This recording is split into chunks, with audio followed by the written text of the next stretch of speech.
I wish to begin by extending my most profound gratitude on the part of our entire family for the overwhelming demonstration of love and support that we have received. The outpouring has been beyond anything we could have imagined, and we are eternally grateful for how you've lifted our spirits immensely during these difficult days. And thank you for the remarkably gracious manner in which you have honored the life and the legacy of my father, Lincoln Diaz-Balart. Lincoln's legacy is the legacy of this community. Thank you for entrusting him with the honor of being your voice in Washington, D.C. for so long. Because of the trust you placed in him, Lincoln was able to use his position to help so many and to fight for such dignified and important causes.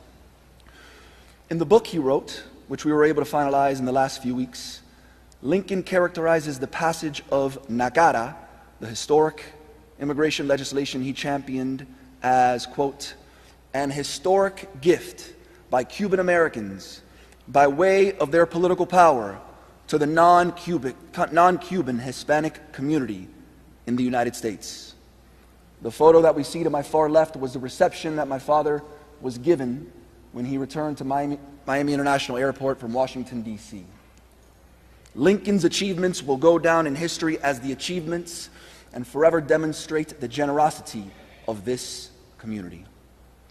Thank you for trusting in and always supporting my father. Secretary Rubio, you honor us with your presence and with your steadfast devotion to the causes Lincoln dedicated his life to.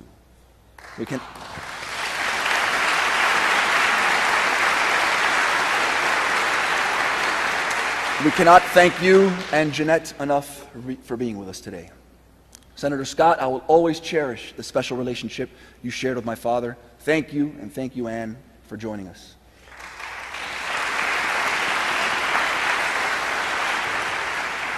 Congresswoman Ileana Ross-Lehtinen.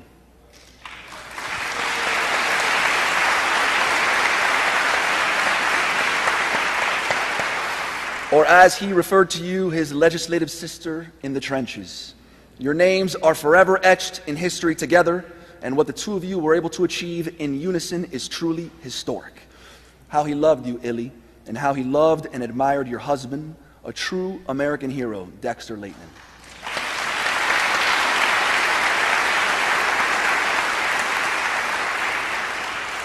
Congressman Kendrick Meek is with us today.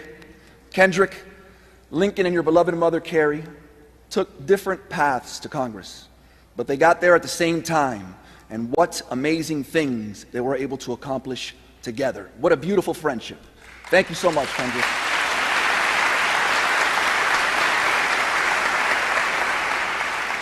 Congressman Thad McCotter, one of my father's closest friends. You two were bound by your passion and unrelenting dedication to working class Americans. You're the man, Thad.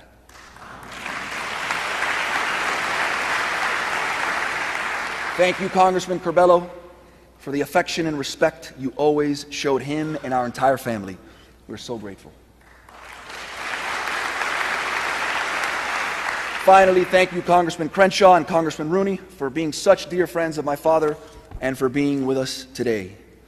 Lincoln adored his friends in Congress, and how honored he was to be able to fight together with them to protect the United States of America that he so loved.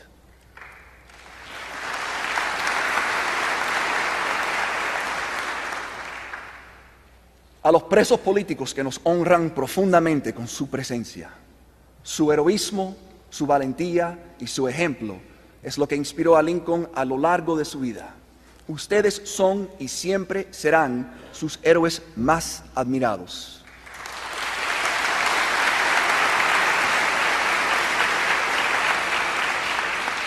Hace 2 o 3 días pude escuchar las palabras del valiente y incansable ex preso político Jorge Luis Garcia Pérez Antúnez.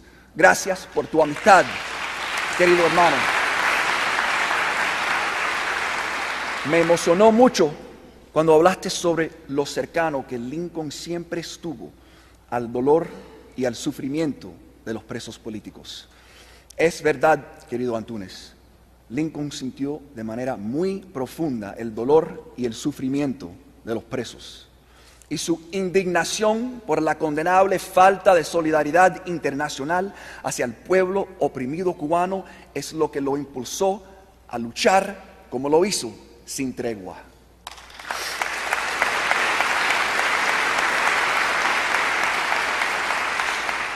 A los valientes opositores dentro de Cuba que han enviado mensajes de pésame, de apoyo y de solidaridad, tienen todo nuestro agradecimiento y admiración.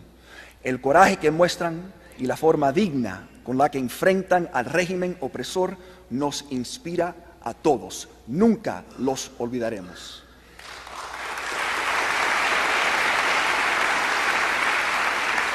Mi padre también siempre tuvo gran reverencia con los héroes de la Brigada 2506. Gracias por estar con nosotros en el día de hoy. My father always believed that public recognition and saying the names of political prisoners and dissidents was essential to their protection. In that vein, I hereby demand the immediate and unequivocal release of all political prisoners in Cuba, of which there are thousands. Among them, my father's admired friend, the unwavering plantada Sailí Navarro.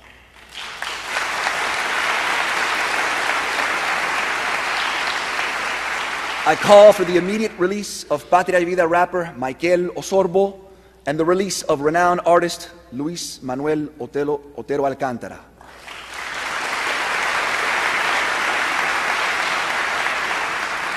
These peaceful activists have committed no crimes. They only seek peace, fraternity, and freedom. All political prisoners in Cuba must be released immediately.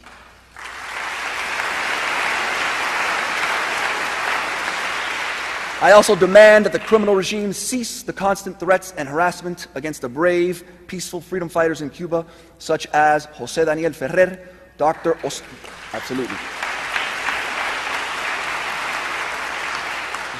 Oscar Elias Bisset,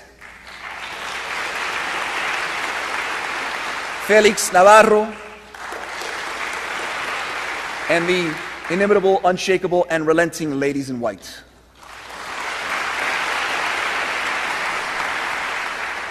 The world is watching. Secretary of State Marco Rubio is watching. To those who perpetuate crimes against humanity upon innocent civilians, justice awaits. One thing that I most admired about my father was his profound faith. He felt the hand of God in all things. All successes and triumphs, no matter how large or small, were attributable to God.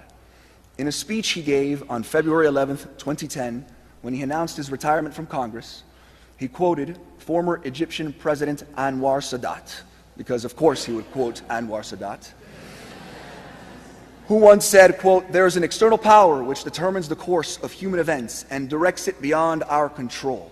It is often absurd to say one has done this or that." Lincoln was endlessly prepared. Nobody worked harder. Nobody prepared more.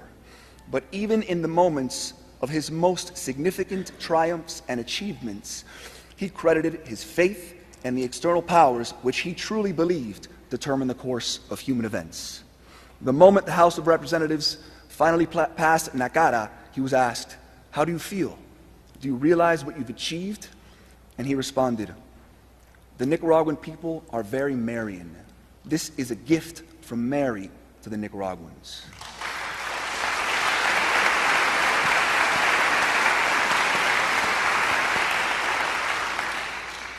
Lincoln had much reverence for the phrase, "To whom much is given, much is expected." He always did everything in his power to help others. Not every achievement or act of service was as grand as passage of a critical piece of legislation. His philosophy towards service was, doing the public good is accomplished by helping many good individual human beings. He said, service is a calling, a vocation, which men and women in a free society can also exercise as private citizens, a calling which Lincoln vowed to always fulfill, and fulfill he did. At this time, I want to recognize two individuals who, were it not for them, Lincoln Diaz-Balart, as we know him, would never have been. Anna Carbonell.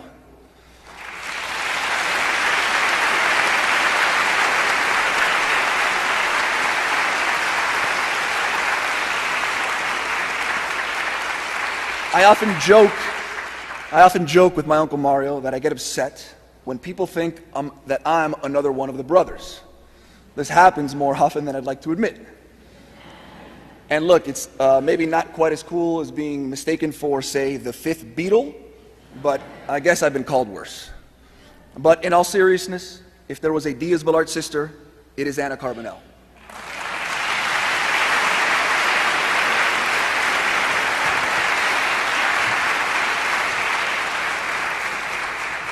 God profoundly blessed the Diaz-Balart family when he placed Anna and Gus and their children, including Christian, who I see up here with us today, in our lives.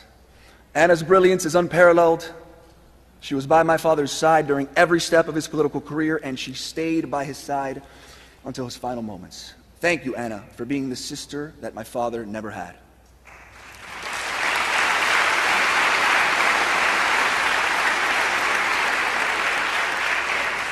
And of course, my mother, Christina. My father was in the 9th grade when he met my mom, who he would admit was way out of his league. But she immediately saw something special in this skinny kid who played the drums and talked constantly about Cuba. They were soulmates, together for 55 years, married for 48, and she never, literally never, left his side. He would constantly point out to us just how unbelievably blessed he was to have the most amazing woman any of us have ever met as his wife.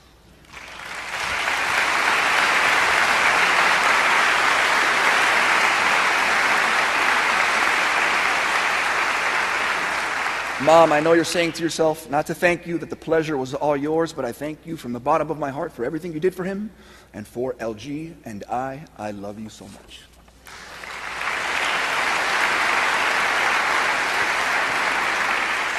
As most of you probably know, my dad was an amazing orator and an incredible storyteller. He had the best stories, and he would gladly tell them over and over again with just as much passion and detail every time as if you were hearing it for only the first time. One story that I've been hearing my entire life took place when my father was 10 years old in 1965. It's actually the same year he met the Beatles, so it was a pretty eventful year for this 10-year-old. So together with his parents, and his brothers, Lincoln was on an ocean liner which left from New York City towards a port in France. On the second or third night of the cross-Atlantic voyage, the ship encountered a powerful storm. The ship was violently rocking back and forth and up and down in the dark, freezing North Atlantic Ocean. 10-year-old Lincoln decided at that moment that it was a good time for him to go outside completely by himself onto the ship's exterior deck just to kind of see what was going on. He approached the top of a set of stairs, and as he began to make his way down, the boat's violent movements caused him to lose his footing. He slid down the steps, crashed down onto the platform of the ship's deck, and proceeded to slide across the deck at a high rate of speed in the pitch black night. He could see nothing but blackness as he slid, convinced he was going to plunge into the freezing waters of the Atlantic and that it was all over. At that moment, he screamed at the top of his lungs, "Guardian angel, save me." Miraculously, Lincoln caught the ship's railing violently against his chest, with his legs dangling off the edge of the ship, and he managed to stay on board. He was saved. My brother and I and our family and many friends have heard this story over and over and over again throughout all our lives. But I never really internalized what ship it was or the importance of it. That ship is the SS United States. Some of you may have read about it recently. It was a glorious ship in its day. It bears a resemblance to the Titanic, and it still holds the record for the fastest transatlantic crossing. The ship was decommissioned in 1969 and it had been sitting idle, completely unmoved, for 30 years at a dock on the Delaware River. Recently, it was purchased by a county in the Florida Panhandle, who plans to sink the ship in the Gulf of America to create a magnificent artificial reef. And so, last month, the SS United States set out on its final, nearly 2,000-mile-long voyage. Being towed by a tugboat, it left Pennsylvania and traveled south, down the Atlantic coast, with plans to make its way around Key West before turning north towards its final destination in the Gulf. Last Wednesday, after work, I went to Key Biscayne to see my dad. It was a beautiful afternoon, about 5:30 p.m., but I was somber as my father was becoming increasingly ill. And then, as was often the case in the life of Lincoln Diaz-Balart, something amazing happened. From the window of his home, we looked towards the horizon, and together we were able to see, basking in the glow of the sunset, the final voyage of the SS United States.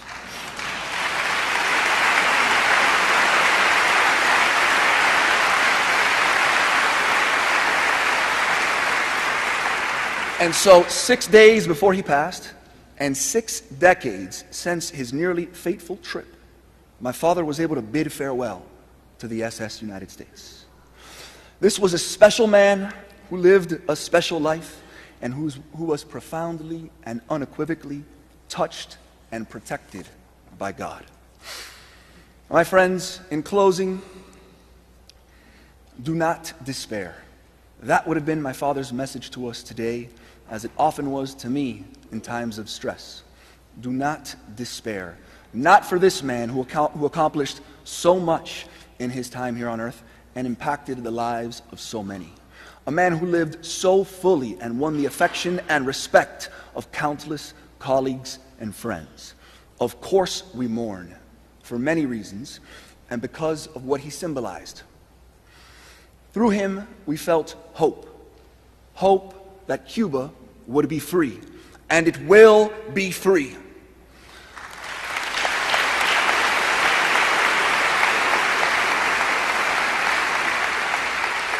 Let us utilize this moment and these emotions we feel to refocus our efforts and demand solidarity with the oppressed Cuban people. Lincoln devoted his life to the silenced and the oppressed. Let us learn from his example and together carry forward the torch which he so valiantly and honorably carried for so many years. He may no longer be with us in the flesh, but he finds himself now in the company of Martí and in the presence of God. If he was effective before, imagine how effective he will be now. Let us be the collective voices of the silenced and the oppressed. Yes, Lincoln, Cuba will be free, thanks in part to you. What an honor it has been to be the son of Lincoln Diaz-Balart. Te quiero, abuelo. Until we meet again, que viva Cuba libre.